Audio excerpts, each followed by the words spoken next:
Freud fue un médico neurólogo y considerado el padre del psicoanálisis, y él afirma que nacemos seres sexuados y que la sexualidad estará presente durante toda nuestra vida. A continuación, en este breve mapa con palabras clave que he construido, voy a ir explicando el desarrollo psicosexual de acuerdo a los aportes de Freud.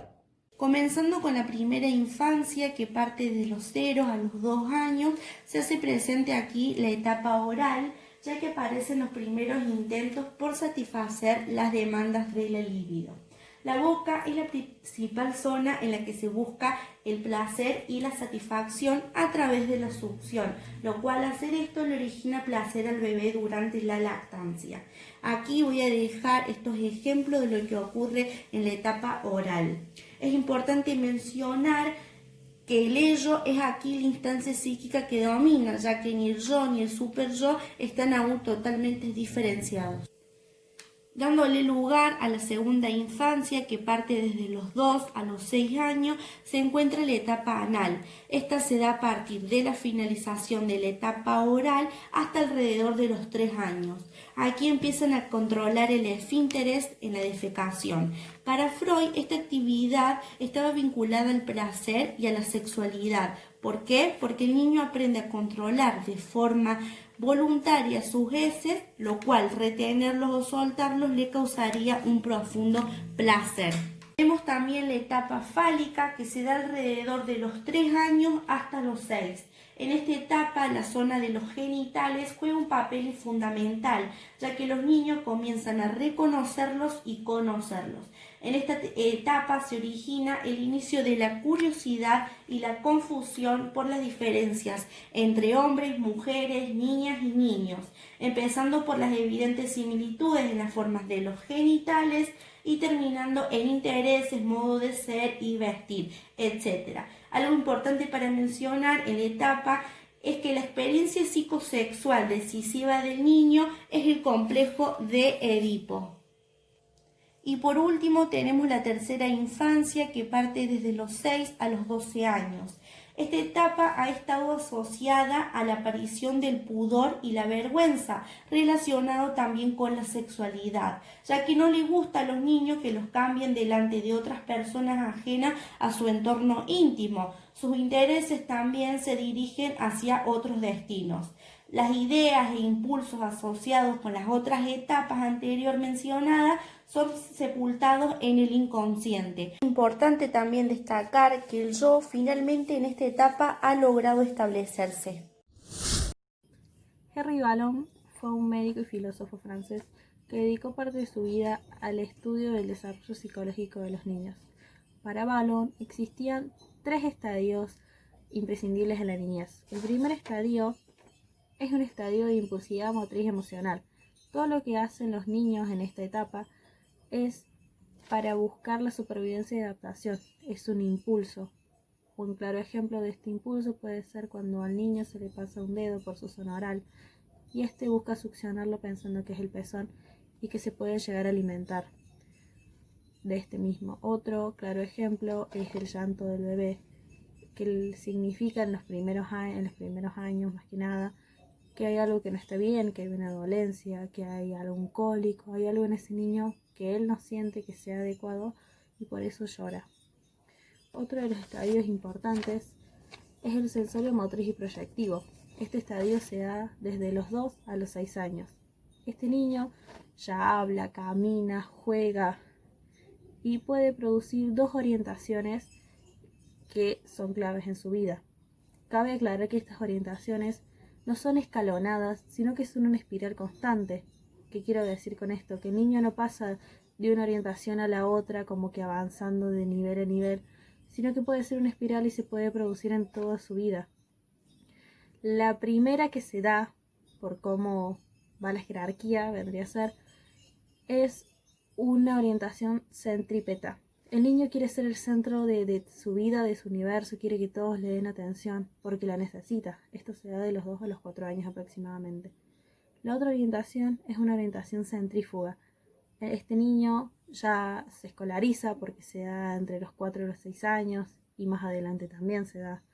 El niño busca entrar a ese medio social, encajar ahí, tiene otro contacto y otras relaciones. De los 6 a los 12 años se da el tercer estadio, en el cual se puede ver un niño que todo lo pregunta, todo lo quiere saber, y para todo él necesita una contraparte, necesita que le expliquen las cosas. Jean Piaget, psicólogo, filósofo y biólogo, en el siglo XX fue un influyente en el trabajo sobre el desarrollo cognitivo y social del ser humano. Elaboró su teoría del conocimiento estudiando niños.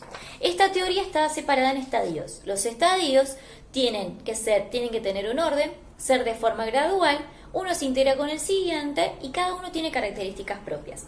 Considerando la teoría de Piaget, podemos considerar a la primera infancia en un periodo que él va a llamar periodo sensorio-motor. Para él, la inteligencia viene desde el nacimiento, comienza desde el nacimiento y se va a ir construyendo a lo largo de toda la vida. En este periodo se desarrolla una inteligencia práctica que aparece antes que el lenguaje. Los infantes, así como lo llaman, se desarrollan capacidades específicas, como los reflejos, que es cuando el niño succiona cuando se le acerca la mamadera a la boca, y también hay una imitación en presencia del objeto, imitan a quien están viendo. El conocimiento se va a ir construyendo, es un sujeto activo y se va a ir adaptando al medio en que vive. En la segunda infancia podemos considerar lo que se llama el periodo preoperacional, que reemplaza el pensamiento del objeto que había en un periodo anterior por una representación simbólica. A partir de esta representación o llamada función simbólica, el niño intenta conocer el mundo en su totalidad, incluyendo lo que no es visible. Por ejemplo, menciona algo que trae del jardín y lo puede recordar, así como también nombres y hechos. El lenguaje es un apoyo para la acción, así como el dibujo, una forma que tiene de simbolizar. El niño sigue siendo activo, hay una acción con el objeto y de ahí construye el conocimiento. Existe una asimilación y acomodación del objeto que va a permitir la adaptación. La tercera infancia la podemos comprender en un periodo que se llama periodo de operaciones concretas, que logra el pensamiento reversible, es decir, relacionar un hecho o un pensamiento con las partes que lo componen y permitir el regreso a punto de partida de cualquier proceso. Tiene también un pensamiento concreto el sujeto, es decir, que tiene nociones de números, seriaciones, órdenes en relación a una serie, por ejemplo, de mayor a menor, y utiliza la lógica para reflexionar los hechos a su alrededor. A los 11 años en adelante comienza el periodo de relaciones formales, que su lenguaje ya es mucho más complejo. Y el conocimiento es una asimilación o una interpretación. Por ejemplo, si le vas a dibujar algo al sujeto, él va a hacer lo que considere la interpretación que él tenga. Lev Vygotsky es el creador de la teoría sociocultural y a diferencia de Piaget, Freud y Wallon, el aprendizaje no está dividido en etapas, sino que para él son procesos. Estos procesos psicológicos son elementales y superiores. Los elementales son aquellas capacidades naturales que ya posee el niño y los superiores son aquellas capacidades que vienen a través de la interacción social. Un ejemplo de este proceso superior o aprendizaje superior es el lenguaje, cuando el niño aprende a hablar en interacción con otros y también cuando ya necesita un mediador como ser un adulto o el maestro, el docente que le pueda enseñar a hablar, posteriormente a leer y a escribir. El aprendizaje que va incorporando con otro genera un desarrollo y eso tiene que ver con algo interpsicológico. Y cuando el niño asimila ese aprendizaje y lo hace propio, tiene que ver con algo intrapsicológico. En esta teoría sociocultural de Vygotsky hay conceptos fundamentales que tienen que ver con el desarrollo y el aprendizaje del niño. Uno de los conceptos centrales es el de la zona de desarrollo próximo, que es la distancia que hay entre la zona de desarrollo real, o sea, lo que el niño sabe hacer por sí solo, aquellos problemas que resuelve solo, y la zona de desarrollo potencial, que es lo que podría llegar a lograr con la ayuda de un guía, de un adulto mayor o de otra persona o compañero más capaz.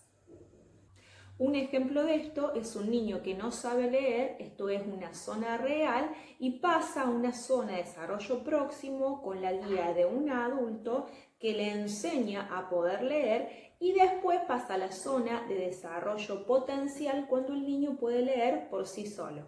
Vygotsky habla también del juego como posibilidad de desarrollo próximo que lo va a llevar más allá del nivel real a donde está adquiriendo nuevos aprendizajes.